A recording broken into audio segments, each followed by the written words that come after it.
Hello, and welcome to Educational Wednesday. This week, we're going to talk about cross-domain tracking. And before we get started, my name is Ron Sherbert. I'm with Marketing for Higher Education, where we help colleges, universities, and private high schools increase their enrollments and reduce their marketing costs by teaching them GA4, Google Tag Manager, and Data Studio, and other Google products. Before we get started, let's talk with the measurement framework. I know we go through this every week, but this is so important that we want to make sure we remind everybody that you need a good framework to be able to measure, because everybody starts off here marketing blind, and everybody wants to get here where they can reliably increase their enrollments and reduce their marketing costs. The framework has 4 steps. The first step is plan, where you're going to ask questions and you're going to get the information you need to answer those questions. And then you're going to know what action you're going to take once you have that information. The second step is measure, where you're going to measure your traffic, the who, the what, and the why. Who is sending you traffic? What type of traffic are they sending you? And why are they sending you that traffic? And then you're going to forecast your marketing. So what this means is you're going to set a goal on a marketing campaign, and you're going to measure to see if you reach it or if you don't reach it. And if you don't reach it, you'll know why you didn't. And if you do reach it, you'll know why you did, and you can continue to improve and do better. And then we're going to come to optimize, where everybody wants to be. And this is just meeting your prospective students' expectations, and it will increase your conversions. So let's jump into cross-domain tracking. So say you had a thing called abc.edu. The ABC is what we call the top level domain or the root domain. Now, if you had 123.abc.edu, the 123 would be considered the subdomain, and these two would be measured together. So if somebody came from, say, a Google ad and they landed on 123abc.edu, and then they clicked over to abc.edu or vice versa, GA4 would recognize that because they both have the same root domain, that they are going to be tracked together. But so suppose you had a situation like this where you had abc.edu and 123.edu. These both have different root domains or top level domains. These you have to set up cross tracking. If you don't, they will be measured differently. So the first thing you have to do is you have to make sure you have the same code on each website. And then if you had something like this, abc.edu, 123edu, and form.com, where somebody was going to fill out a form that you had on your website that was a software, you would need cross-domain tracking on all 3 of them. So if somebody came to abc.edu, then went to 123.edu, and then went to form.com, and clicked on the form and filled out the form on your website, and that was embedded from form.com, this would allow you to know that the person that landed on abc.edu and then went to 123.edu and then filled out the form, that the person that landed on the abc.edu, wherever they came from, that would be recorded. So if they came from an email, you would know they came from an email and filled out that form. If they came from an ad and filled out that form, you would know, even though they landed on a completely different website. So let's go over and show you how to set this up. Here we are over in GA4 in our Teaching GA4 Basics account, and we're in the admin section. So the first thing you would come over is you would go to your data stream, and you would click over here, and down here you're going to see a thing that says, configure tag settings. Okay, so you're going to click on that.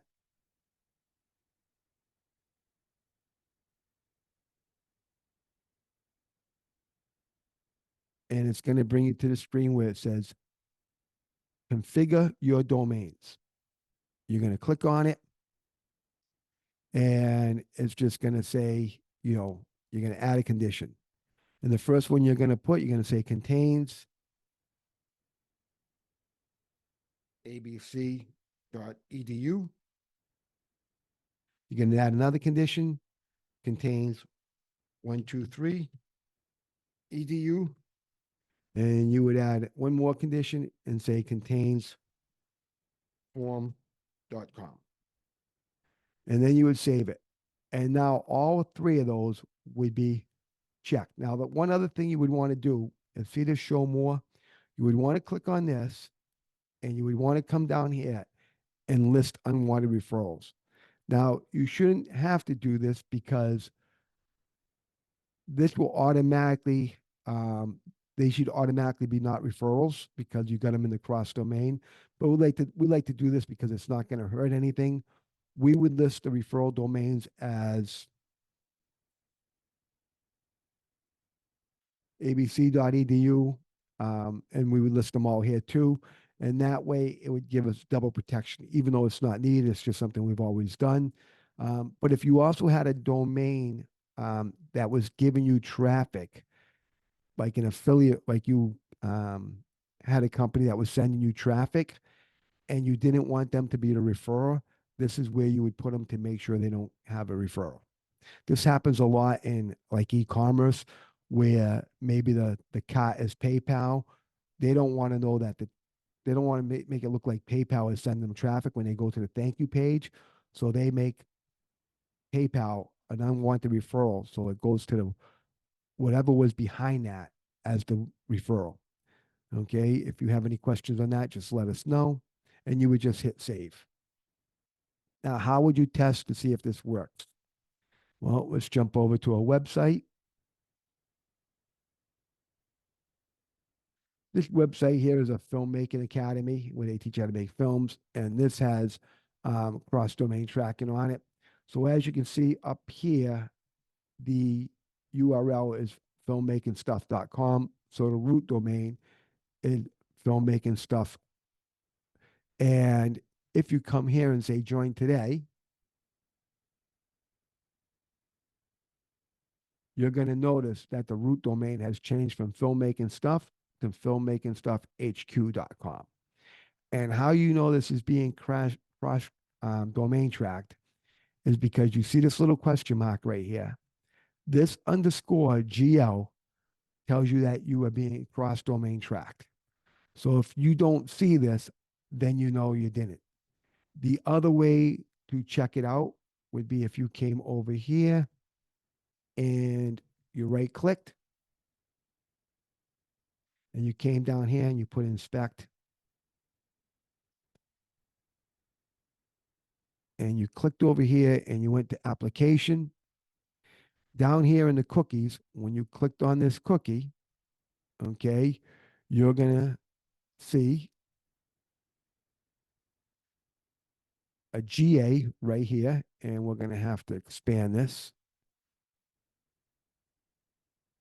Let me go this way. Okay, and now go this way. I need to go a little more. Won't allow me to.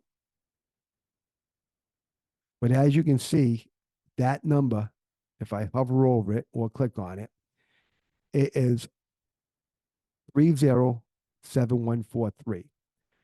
If I come over here and I do the same thing,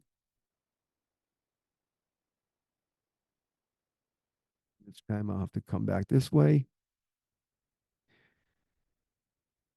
If I come over here, you can see the same number. If they weren't cross domain, they would have two different numbers. So that's how you can double check to make sure that you're being cross domain. And that's going to wrap up this Wednesday's Educational Wednesday. We put out free education every Wednesday for measurement. And if you want to subscribe, you can go to mhe.tips/subscribe, or you can go to marketingforhighereducation.com/subscribe. If you have any suggestions for topics that you want us to cover, please let us know. And if you have any questions about your measurement, do not be afraid to reach out to us. We'd be more than happy to help you. And if you need to reach out, just reach out to me at ron@marketingforhighereducation.com, and either myself or a team member will get back to you. That wraps up this week's Educational Wednesday. We covered cross domain tracking, and we will see you next Wednesday. Bye bye, everyone.